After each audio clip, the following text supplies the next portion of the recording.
Welcome back, Calculus 2 students. In my previous video, we were discussing the computation of the length of a curve using an integral on which the curve was defined by parametric equations.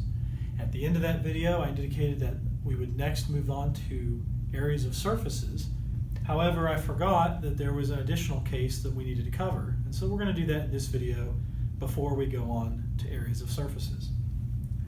So just a reminder that if you have a curve defined by parametric equations, x equals x of t and y equals y of t, where t ranges from alpha to beta, then you can compute the length of that curve using this formula right here, which was derived in part from some Pythagorean theorem and limits of sums that led to this integral. So when you implement this, just remember you have to compute the derivative of x, the derivative of y, square them both, add them up, take a square root, and then integrate with respect to t.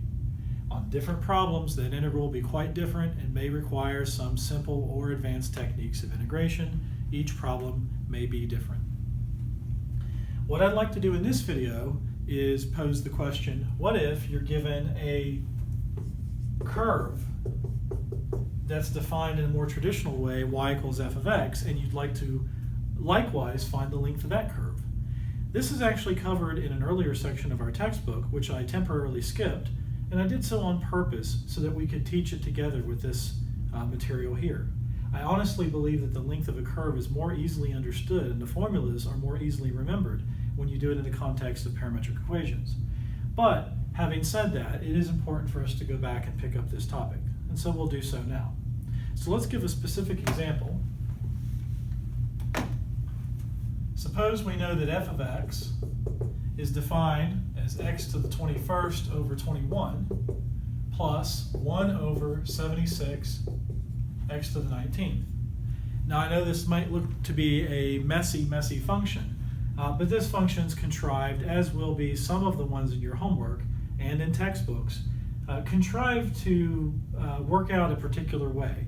And the reason they do this is because the formula that we're going to use, that we derive from our parametric form, is going to be a little bit messy in terms of how to integrate it.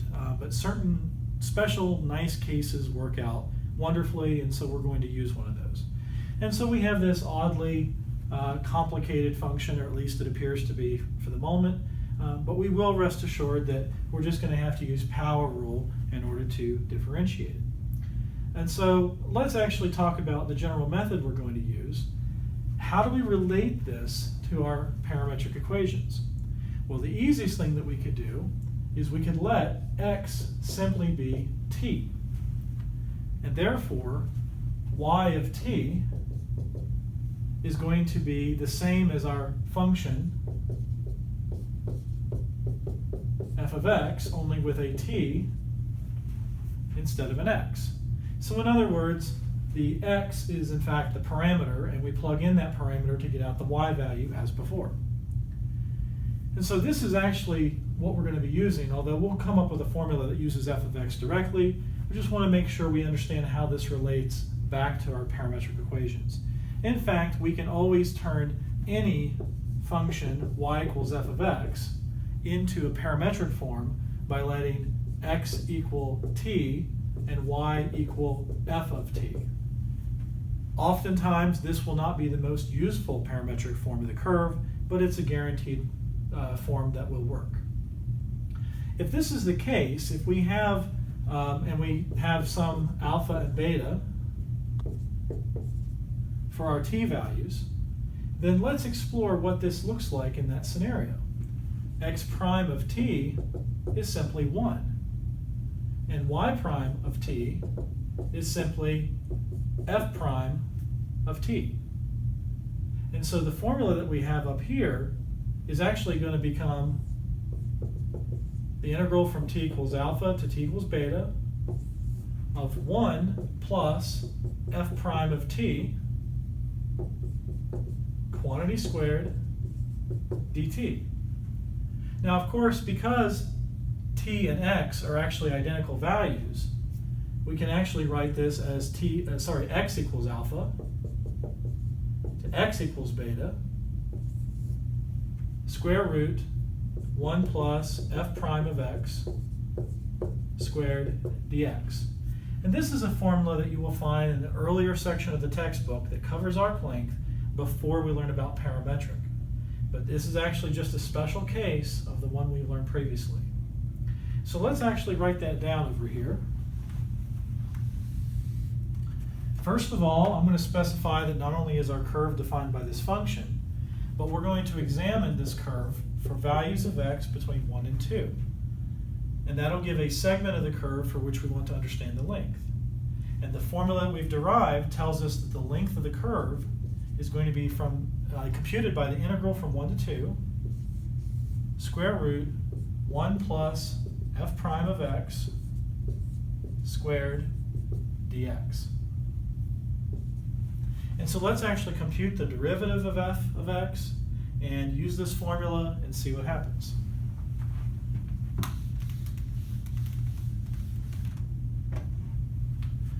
So first of all, I can rewrite f of x in the following way to make it a little bit easier to remember what to do with my power rule.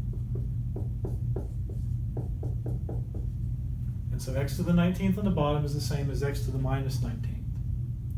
And so this tells me that f prime of x is going to equal 21 times this fraction, x to the 20, and so simply x to the 20th. And then when I multiply by negative 19, you can do the arithmetic and find out that we get negative 1/4, and then subtract 1 from the exponent to get a minus 20. If you do similar problems to this, you're going to notice this pattern where you get this minus 1/4, and that's going to help us in a very particular but yet contrived way to make the problem a little bit easier. So when we compute this integral from 1 to 2, square root 1 plus our derivative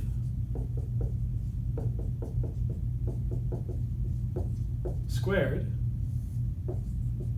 dx.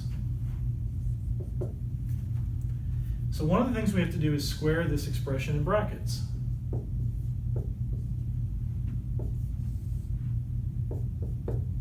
And so that involves squaring the first term,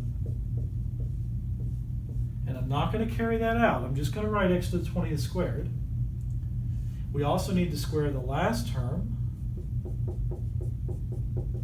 And once again, I'm not going to do the arithmetic. I'm just going to write that term squared. But of course in the middle, if you remember your algebra, we're going to end up with twice the product of these. Now the product of x to the 20th and x to the minus 20th is going to be 1. And so the product of these terms is negative 1/4, and when you double that, you get minus 1/2.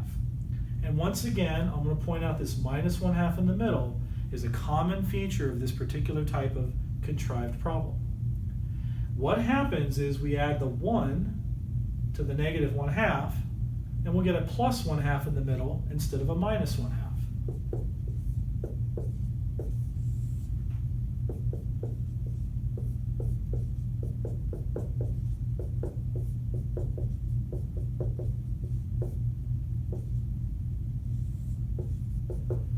And so if you've been paying attention to the factoring, or the expansion we did before, you should be able to easily guess how this is going to factor. It's going to be exactly this square, only with a change of sign in the middle, because we're changing from a minus 1/2 to a positive 1/2. Okay, now this is a problem that requires a bit of space. I'm running out of room, so I'm going to have to erase some of our previous work. So let's continue over here on the left. We have our integral from 1 to 2. Now inside that square root,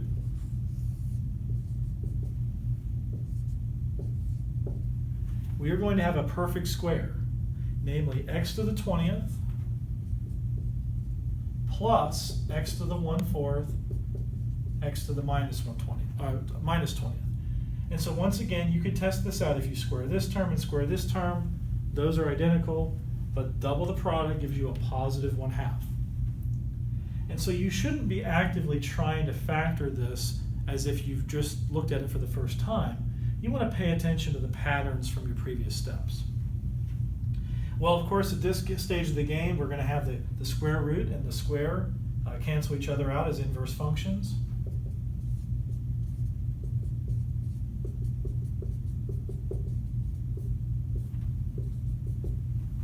And so we merely need to anti-differentiate this expression. And once again, we already had experience differentiating one function to get a very, very similar expression.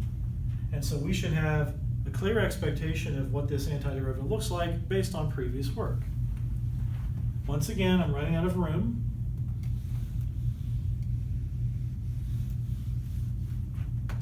So let's use the right side again. And so I have evaluated between 1 and 2 the function 1 over 21 x to the 21 minus 1 over 76 x to the negative 19. Again, I'm just using antiderivative power rule to go from here to here, but I should also already know the answer based on prior experience differentiating this expression.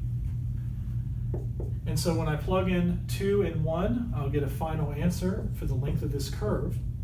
That is 1/21, 2 to the 21st minus 1, minus 1 over 76, 2 to the negative 19th, minus 1. So when I plug a 2 in and a 1 in to this expression and subtract them, I get here.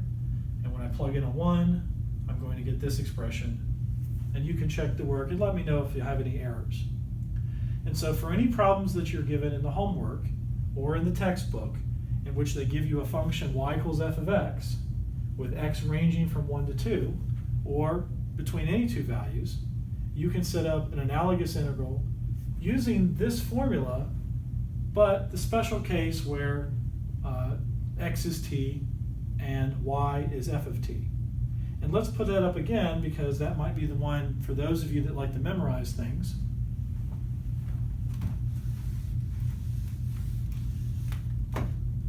If we are given y equals f of x, where x is between a and b, then the length of the curve is going to be the integral from a to b of the square root of 1 plus f prime of x, quantity squared, dx. Before we leave, let's make a note that occasionally it is helpful and more useful to parametrize so that y is t and x is the function of t.